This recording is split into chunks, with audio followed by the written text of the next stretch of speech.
Good evening and welcome to Literature in 60 Minutes. I'm Zandile Pooe and I will be your host. Today is Youth Day. We are talking young publishers. I have with me tonight Michelle Ngamangeng. She is a 12-year-old girl who has published 3 books so far. I also have Nkemi Molefe, who is the director of Pelmore Publishers. Thank you so much for tuning in to the show. Thank you so much for taking the time out of your day, especially on a public holiday, to sit and to listen. But I trust that it'll be worth your time because you are going to be hearing about what young Black women are doing in the publishing space, and it is one to listen out for. But the youth of 76 fought for this day. They fought to this day that we might be able to enjoy learning in languages that we understand and languages that we enjoy. So Nkemi is in a space where she is allowing us that privilege and that opportunity and preserving our languages. Michelle is a young advocate who is doing so much as young as she is, and you definitely need to hear about what they have to say. Please stay tuned. Those interviews are coming up right after the break. This is the house of inspiration, praise, and worship. Zoe Live Radio, the abundant life experience. Zoe Live Radio, the abundant life experience. Welcome back. As I've said to you earlier, we are chatting to Michelle Ngamangeng. She is a young author, an exciting young woman who is writing phenomenal stories. I'm so excited to have her, especially during this Youth Month, to showcase the talent that we have in this country. Her accolades are impressive, and I would just like to welcome you to the show, Michelle. Thank you so much for joining us. Thank you for having me here today. Thank you. So tell us a bit about yourself. I've seen your CV, so I know it's quite impressive, but I'd like you to share it yourself with our audience, please. Okay, well, my name is Michelle Ngamangeng, and I am a 12-year-old multiple award-winning author. I'm as well also an entrepreneur, an activist. I'm also a voiceover artist. And I'm also a motivational and inspirational speaker. Wow. And many more other amazing things. Yes, What sure. I like are, well, I like to see children working together and supporting each other. I also really like that the fact that I can also make a difference to also help them. But what I dislike is to see children turning against each other and not uplifting each other. And I also hate basic things like vegetables, like every child. So I see you will not be advocating for vegetables in all the causes that you're going to support. But tell us a bit about your advocacy work. What do you use your voice to support? Well, the whole reason why I became a children and youth activist, because I saw that just because of their age limits, children and youth are being silenced and not having their voices heard everywhere.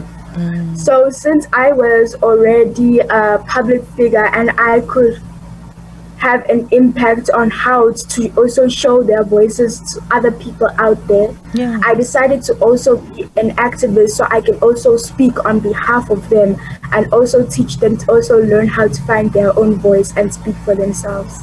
Wow, sure. So where do you speak for your motivational talks? Do you go to schools? What platforms have you accessed so far? Well, before COVID, I used to be going to schools, public speaking there. I also used to go to many other events and also used to host events myself and also go speak there. But now during COVID, I'm also thinking of doing online speaking, but I'm still battling to continue that. But for now, it's going to be virtually online speaking. Yeah. Okay, sure. That still sounds exciting, and the online audience is a growing one. So I'm sure you'll definitely do well once you get started there. But now let's get into your books. You have 3 titles that you've authored so far. Tell us about your first one, please. My first book I wrote at the age of 6 years old. Sure. And it is about an experience I had when I was 5 years old. Mm-hmm. Your memory is that good.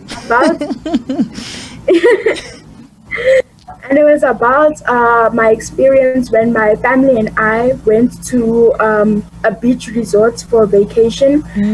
And as a basic 5-year-old, I was very frightened of the big waves that were always coming at me.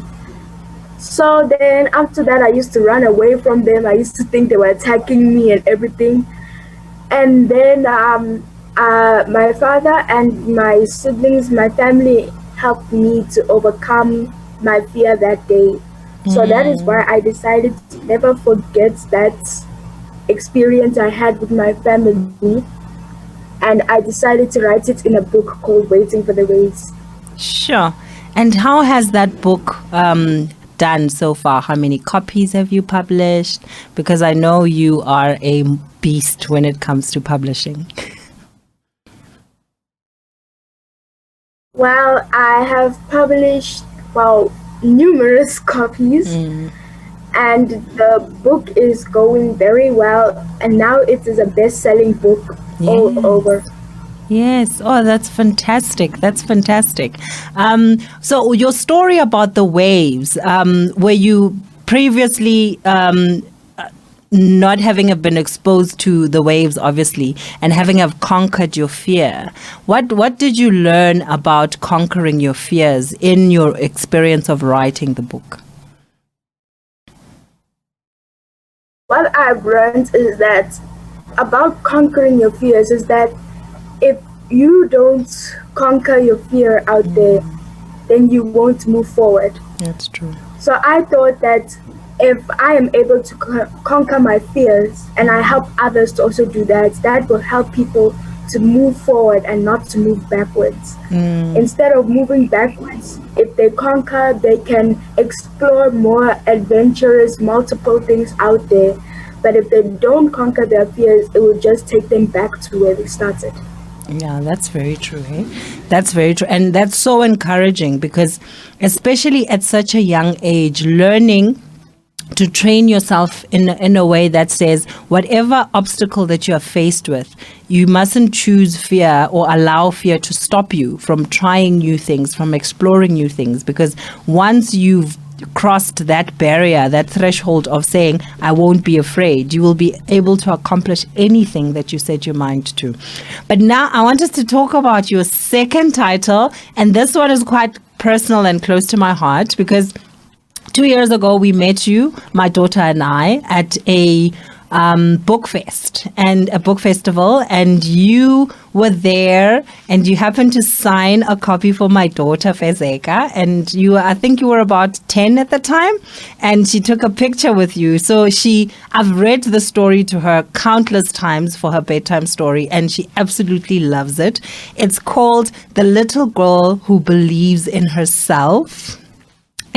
So tell us about that book. How did you decide to write that book? Because it's such an important story, but I want you to share with our audience what was the motivation for you personally for it? Well, the reason I wrote that book is because I realized that, especially for the girl children, they don't really have the ability to think they are meaningful in this world. Yeah, that's and true. Most of them, they're like lurking behind the shadows and not showing and expressing themselves to the world for who they really are. So I thought if I wrote a book based on that will help to upbring their strength and their abilities, so that they would think, oh, okay, so if this is me and I can be able to do this, maybe I can also express myself to the world how I Yes. really am, and Yes. to prove that they are very meaningful in this world. Sure. That's so profound, eh? Because the story, take us through the storyline, because I know the story, I've read the story, but it's about becoming a doctor. And I love that narrative that you've painted, because she starts this dream or this ambition at a very young age, and then she carries it in her heart throughout years and years of going through school, and then eventually it manifests and she becomes a doctor. Is there some truth between your own personal stories and ambitions and the story that you've written? Well, there is some truth. It was based on an experience also again of how I thought about other girls and children out there. But basically, the storyline is also mainly about me and how I got to upbring myself in this world, and also how I am going to be helping to upbring other girls out there. Okay, sure. That's phenomenal. Hey? And your third book, what is its title and what is the storyline about? My third book is basically a fictional story that I had, and it's my very first fictional story that I ever wrote. Okay. So it was basically about like every basic children's book of how there will always be like a major funny parts during the storyline and everything. I see. So just I didn't want to always make all the books about my own experiences, but I also wanted to make up other stories that will also be fantastic, phenomenal, funny, interesting. Okay. So what have you found to be easier for you? Is it easier for you to write about your own experiences like you did in your first two books? Or do you find it now more fascinating and interesting to write, to come up with stories and use your imagination to create stories? I think for me, I prefer fictional stories, because fictional stories are way easier to make and easier to write. Because non-fictional, you have to find your basic storyline out of your experience and find a way to put it in a book. But fictional stories is just a simple-minded thing that you can just create out of nowhere. You don't have to worry about anything, how to fix the story and how to proceed like that. Okay. So when in all of your books, have you worked with a publisher or did you self-publish? All my books are self-published by my mother. My Oh, mother really helped, supported me to publish my books through her company called Lance Publishing. oh, that's phenomenal. So it's like a family business, you know, you keep it in the family. And how has that experience been for you, knowing that you don't know what it is to publish with like a mainstream publishing house? How have you found the self-publishing journey in all your three editions? Well, I think self-publishing, through my view, I think it was easier Okay. because I've never been through a mainstream publishing system. But I think self-publishing is easier because you don't have a deadline or a due thing to do, and it's very simple and easy to find other people out there. Okay. So how has for instance, you started writing and publishing when you were very young. And with that comes the fame and the recognition. And like you mentioned earlier, you are now a public figure. So at your age, do you find that it's easy or it becomes a bit difficult for you to navigate, you know, your public persona and how people receive you out there? Well, for me, it is kind of difficult because to juggle my school life and also to also be doing also doing interviews and speeches and everything. So it is very hard for me to manage it, but throughout the years, I've really gotten how I could get used to it and everything, but it is kind of hard sometimes. Okay, and I'm sure your parents help with whenever you have those difficulties of juggling the weight of your schoolwork as well as your public calendar now. Because I noticed even this week, right? You were in a newspaper. I think it was what newspaper was it? Star. The Star. Yes, I noticed that on your Instagram page. And how do you have a PR manager who manages your media engagements, or do you do all of that yourself through your foundation? Well, currently, my manager for my social media is mainly my mother, but also sometimes my big sister.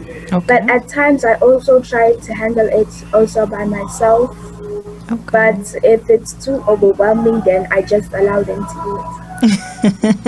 Okay, awesome. It was so fantastic chatting to you. I wish you everything of the very best. I am very sure that you are going to be publishing even more books and winning even more awards and getting even more recognition for the work that you do, because you do such phenomenal work. I trust that there are many young girls who are going to be inspired by your story, inspired by your passion, and just the way you carry yourself as a young lady, as well as the work that you do in society. So thank you so much, Michelle. I really take my hat off to you. Thank you for having me today. It was really such a privilege. Thank you. Well, next up, we are going to be talking to Nkemiseng Molefe, and she is the director at Pelmo Publishing, and that will be coming up right after the break. Zoe Life Radio, the abundant life experience. Playing gospel music that makes you want to shout. You alone are my fortress, my shield, my exceedingly great reward. Zoe Live Radio, the abundant life experience. Welcome back, and we are chatting to Nkemi Molefe. She is a director at Pelmo Publishing, and today we are talking to her because she is very much still a youth in her early 30s, doing great and amazing things in the publishing space. And particularly today, I'm talking to her because she runs a very unique niche publishing consultation company. And I want to highlight some of the great and amazing things that Black women are getting involved in. Welcome, Nkemi. Thank you very much for having me.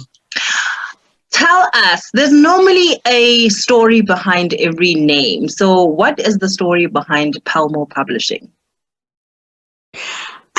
So my dad is an author. He's been an author before I was even born. He's a writer. He loves literature. So he was actually hoping that he would get to publish his own work one day. And that's when he had come up with the name Pelmo Books.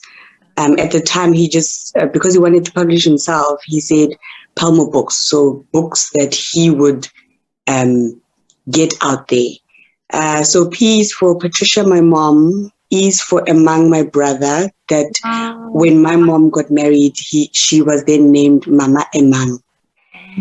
So Emang wasn't even born yet. And then L is for Lawrence, my dad. MO is for Molefe. So he had the vision a long time ago. He could just never do it because I guess he was writing, he was taking care of his family, he was working, he was a lecturer. He was also just furthering his studies. And then one day I just figured that there's just way too many manuscripts in the house. Let me help him declutter or something, because he wouldn't let us put them anywhere else. So it's not like we could put them in the garage. He'd tell you that, no, what if it leaks, blah, blah, blah. So he wanted them to be where he sees them. And then one day I decided, let me just declutter. And then that's how I got into the publishing space. And then it was just too late for me to to go back to what I had originally planned with my life. Wow. But that is such a profound name, one, and I think story, because yours is very much a family business, and I'm so amazed by the fact that just out of seeing things around your house and seeing the manuscript, you took onus and said, okay, let me make this happen, and look at what has become of it, but you are in a very niche environment. You publish in indigenous South African languages. Tell me how that vision came about as to why you decided that would be your niche. Again, and as I always say, I didn't choose publishing, it chose me. So I feel like everything was already laid out for me, either by God. It has to be by God because it wasn't me. So everything, including the mission, the vision, everything about Palmo was already done. I just had to come and physically play it out, for everyone, because I didn't have a choice in publishing indigenous languages because my dad wrote in isiZulu. So that was the only thing I could publish. His books, they are all in Zulu. So for me, thereafter, all his friends, let me say that, his friends and colleagues would then say, oh, okay, Mlife, your daughter's doing this. Could I bring my manuscript? We've been publishing with such and such publishers for years. So back then, with them as lecturers, they would also publish for the bigger publishers. And those were the books that were read at schools in curriculum. So now they would then come to me and I would be like, okay, let's do this. And then it ended up being all the languages, because at some point my dad was like, I need to translate this book in every single language and it needs to go out to this grade. And then I would do that. And that's how I actually got into, and then I realized that, no, we need to promote our languages. Yeah. We are now in a new South Africa that says we can learn in our languages. Why not promote and preserve our languages? And that's how I'm doing it. I'm doing it in books, in terms of literature. So that's how I got into just publishing in indigenous languages. And I mean, every book that I've seen out there is obviously in English, and then, your Afrikaans, here and there, there's French, some Portuguese. So I also figured that actually it is quite unique that I'm promoting just the indigenous languages of South Africa. Sure. And I find that to be quite a profound mission, because I believe the youth of 76, it being Youth Day today, was fighting for us to be able to learn in a language that we understand and one that isn't forced upon us. So I find that your mission is so timely, as well as moving us forward as a country, because our languages are very much something that we are not preserving in our homes. I mean, we speak English in some homes most of the time. We don't teach our own children, indigenous languages. So you having a repository of books that are written in languages that people can, try and teach their own kids, as well as allow the academic space to receive, more content and more material that is still preserving our languages in every sphere of society. So thank you so much for that mission and honoring that, because I really believe that you are making a significant impact in terms of the language space in our country. But now, when it comes to the publishing space, I'm sure as a young Black woman, you would have faced some challenges, especially because this is very much a white-dominated space, as well as legacy publications of firms that have been doing this for years and years and years. So how have you confronted some of the challenges that you've experienced? I must say it was very challenging, especially because I'm not coming from a publishing background. Everything that I've done, I've had to learn, and I've just had to learn from whatever information is out there in public, which is not much. I've had to learn from my dad, who's gone through publishing a couple of books. So when I ask him the procedure that he has with his publisher, so I get his end of the stick, which is an author. And then I've had to then figure out the other side, being the publisher. I must say it's been very challenging because information is just not out there.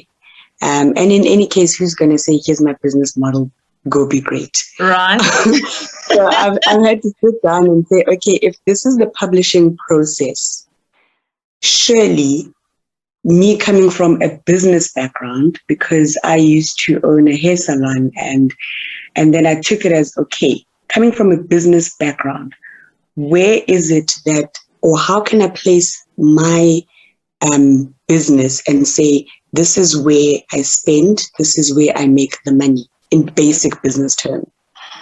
And that's what I did. I sat down and I said, okay, if this is the mission, if this is the vision, here's the business part of it.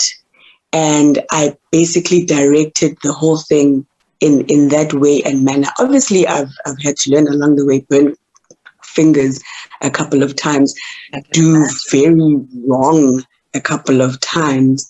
But because I knew what a book looked like from my dad's books, I could at least have the final product being great.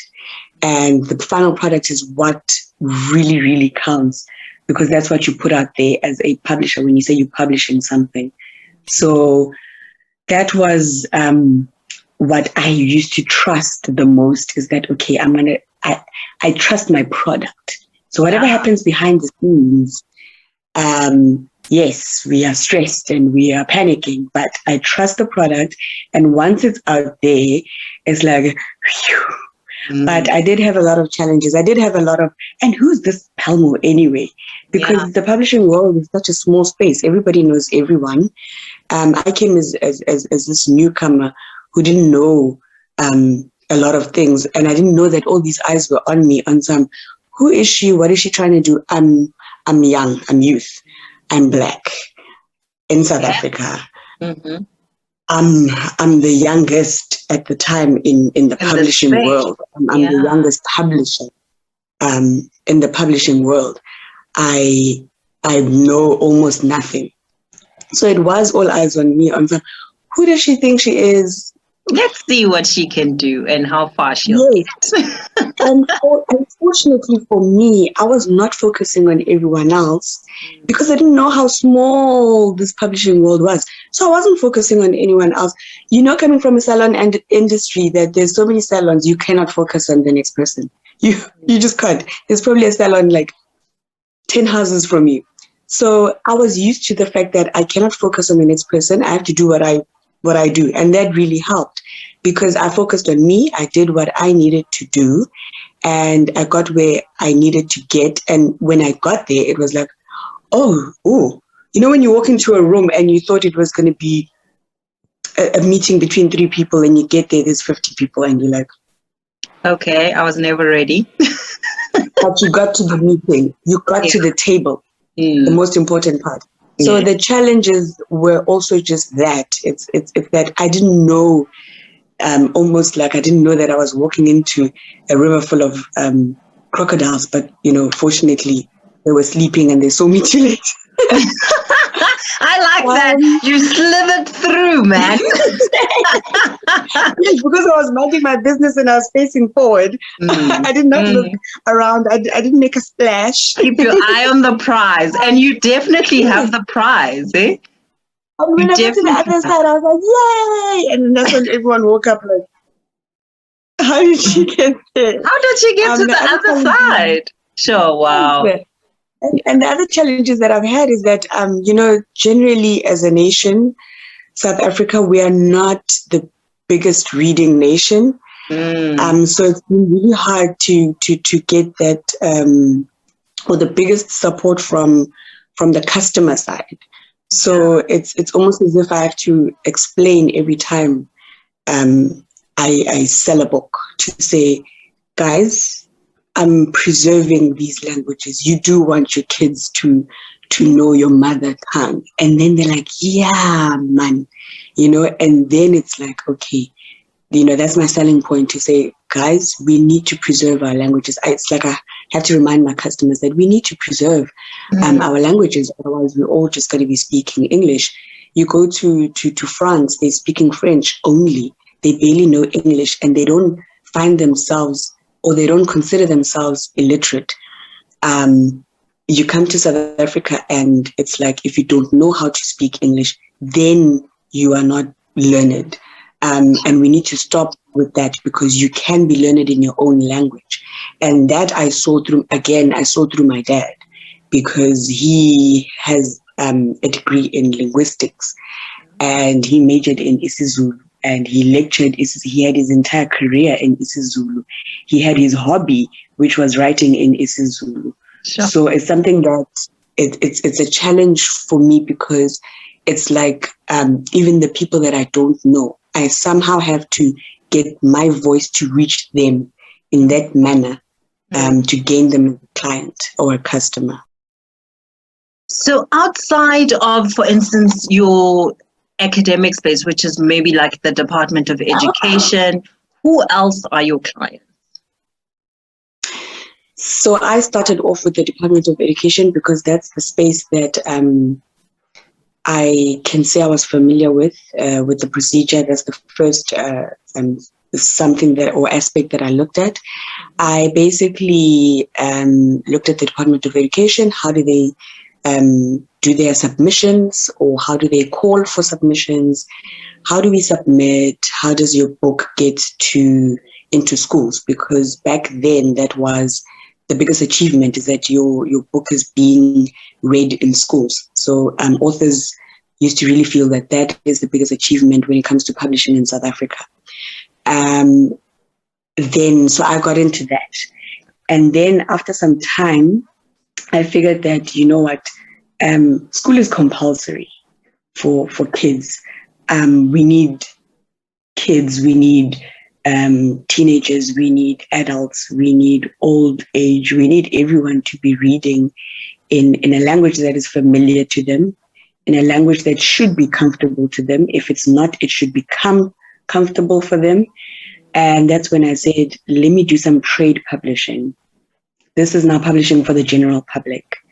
And so I got into that, and that's where I found the most challenges.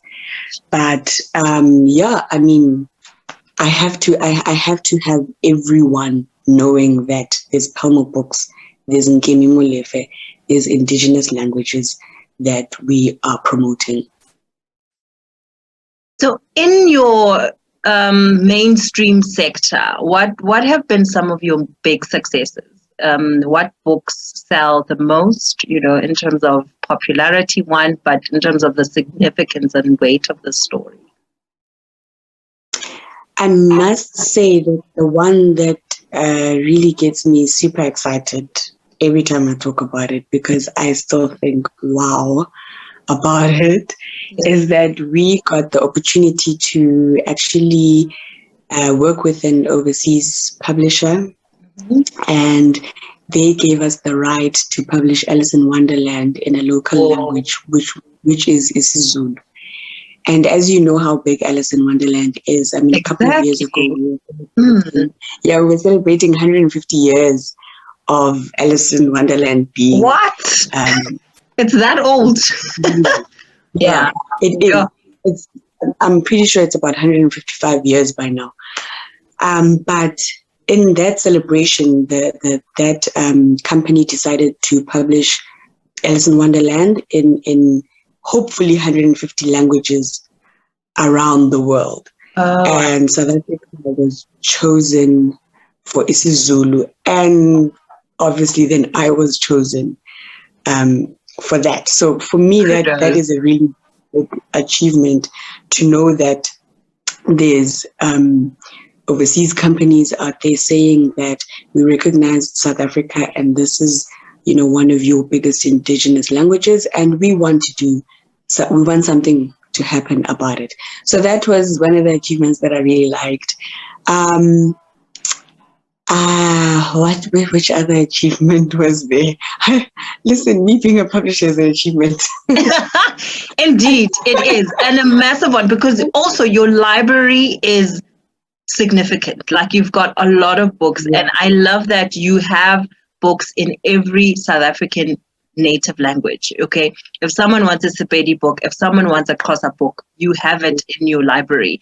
And I really would advise people to just, start also buying and supporting, as consumers, not just waiting to go to an exclusive books and find your books in stock and buy them. But, reaching out directly, I think, will also make a difference in us showing that we really want our languages to be preserved and our kids to, learn what it is that we are about, because also language is a carrier of heritage, So if we are losing our languages, we are also losing a sense of our heritage. But now, in terms of your people that come and say, Ngemi, I have a manuscript, how do you attract them? One, I'm sure some come to you voluntarily because they are looking to publish a book, but also, how do you market? How do you put Palmo out there so that people can start, having their eyes and ears open for you guys? So I've gotten to a point where authors do come to me because they've heard that, hey, there's a publisher that can actually publish my work in my language.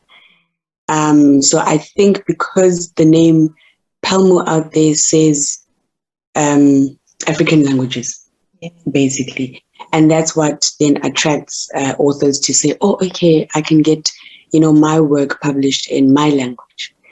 But I've also made sure that I've put the word out there, Palmo Books.